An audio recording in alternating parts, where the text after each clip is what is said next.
zan la zinga jong chun khabarang ki mutha ki nin aglapur kiti ki holanga Jiribam langa hi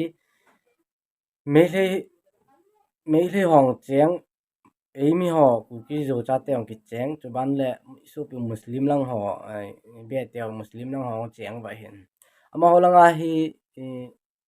bekra hen lang hoi lang ho tama tamo hin aglapur kiti khana hi lung khat mithilung ki satchan de ai lo le ki kablia ki ve tel de aga pai mang hin chiong hi thu ki chin be lo lai an se lao Amy yong hi amang ome he ti hi aki he ki nin Amy ho in hi kha ki no wa yong wang si dom hle jingen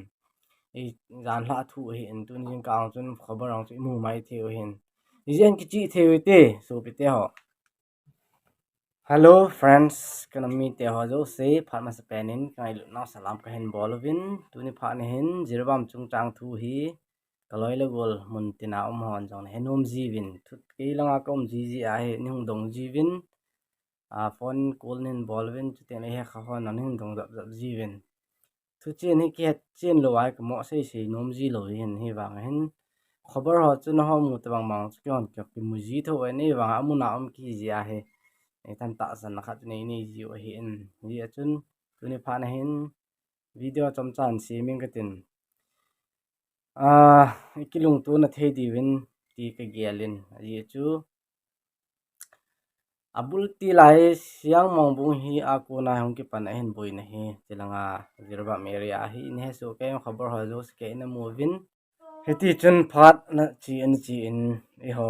KZVV ho jong salang hung boi hung ha na hi la chun lung na thang tom na ve sa na chu san te kem i ka ma hen chang chu ki le lang wa he tu si na hin tu ki nu wa embosin tu wa mi li yong ina chan hin cho jo siang chen mu so ke dio hen chu ting le aban ba na hung chala siang mong bung din mon jong hi thu ka za dan hen ka sei khil lo a hi le ichi su piu mar ho izat chan khom pi che hina hiong le ichi siang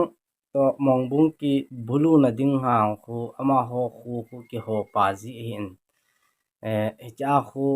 san te hin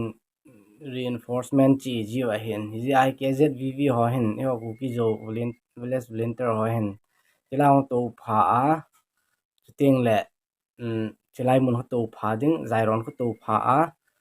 hita ho reinforcement ho khu nanding ta kuno chi sa loading ti hi na gel thu hen la su piu mar hwang zong hen na ki safety na thei di long cho gel mai the hin piece a chano anom pi wa chlai mon chu anna phal pi lo hin Amy ho to ho KZV ha to ne nga ya phal hung chi le gin chat pha lo wa hi piece a pe no wa hi su piu sang ki mong ki tha ga agamu kho ho hung kihal sa le zo wa he kholo lo wa he so piu mar ho hen chi ama phula na chu khat beng khat police cam ti ho aga hal lo inu mu di hin iche ga hal ki na wa hi ama ho hi CRP hoi tong ki ho tu thei tho ai di den ai wan so chilai ka la chu ep mam politics EPP na ki ja mam gam chanin mi tampi mi sol mi khalang chu ain ko hung chan ki ta ben ige la le pu na so ke mun ti nam jo se ke ku ki na mi te ho jo se ni pu na win tu jenga jong boina hi tang lo a hen ki kap tu na jing jeng ji hen ting le zan ni tha tuni sunday hin zan tha jenga ong chu Jiribam sunga ICI ho in ho ai lo le FBCI ho in chu ting le petrol pump phung ja thang ton singa hin Jiribam sunga petrol pump hong kihal la ki su se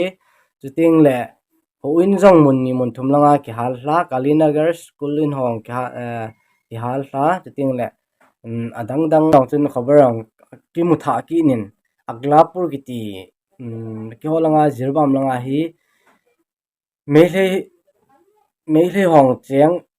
Amy ho Kuki-zo chate ang kicheng chuban le su pi Muslim lang ho bete Muslim lang ho cheng ba hin ama holanga hi bekra henlang hoilang lang yo tama tamo hin aglapur kiti khana he lung khat mithilong ki sat chan de ai lo la ki kablia ki ve tel de aga pai mango hin chiong hi thu ki chin be lo lai an se lao emi yong hi amang ome he ti hi aki he ki ni hin emi ho ni hi kha ki no wa yong wang si rom hle jingen ei zan la thu hi en tun jing kaang chun khabar ang chu mu mai theu hin jen ki chi theu te so pi te ho mat thei ding le to kha thei ding um da hotin ting le ho sungil langa ilen igam lang wa ummi tin wa thang le bol lovin yeng wang se chung chun thil chu jina yong le ki vian kala pham poi ye chun so pi ke so pi mar lam sang ho yong hin video ne ve dong le lung khat keng khat ai din khom ngai tan ye chun nga se sau be lang ma sa mi som ho KZVV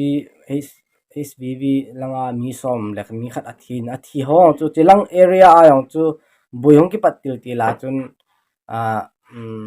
VV ho adinga na lasa an concern musical night a bolovin chi charity show a jong chun kyong ka gazawin zan jing a chun ki pa hle jing ovin chilang area chu hin athi naw yong chu apet pera chu video hong bol ji thei di hin kati banga chu ki boy ji hin amuna ki hin ya thil hi thu ki chi be lo ki mo sei nom ji lo hin het ka tu la kholam pen gi ja youtubers dang on tam pi ta ana bol ji law thilo chu kingan si yang ji hi tan na ya chen tu agit thip nong hi jong le thilom dan nyaw cha khan se hin zan la jinga jong mimang e umun e ho yong awa che omin a thi jong cho long che ki mu ki nen ten zan la le jinga jong chu si ma bang wa chu Jiribam sung ama ho me le ho hat lagam di dan ma ho sunga ho in hen lang ko in yong chu release song chu namu so ke hen cho petrol pa ma ki hal su ke tan ji hen mun tina so pi ho jo se ken nammi pi zo se ken Jiribam ha di senin taunan gyal do itin chuting le boina hong ki chaya i lo le ho igam igo ho hi i lo jing the na di win pan la jing hoite ti hi tu jing ka phana hi ga se pi o hi he thi khama ki se a hin amuna ki hin yong le het chet lo ki di dam short chet jong chu khat le ni chana fel ji mai the ni yong cho chu ini ki thi mo ngain ya chu henuma su kaloi ho le subscriber ho le ai lo le ei he kha kaloi ho le mun dang da ho do se ke he dinga chi kain pon lang he ti chu tuni pana video chomcha kan se phat ki ting le pun the he the dol au ma yong le khe to ki tau te ki mo to ki ka wa dingin dam sel tau te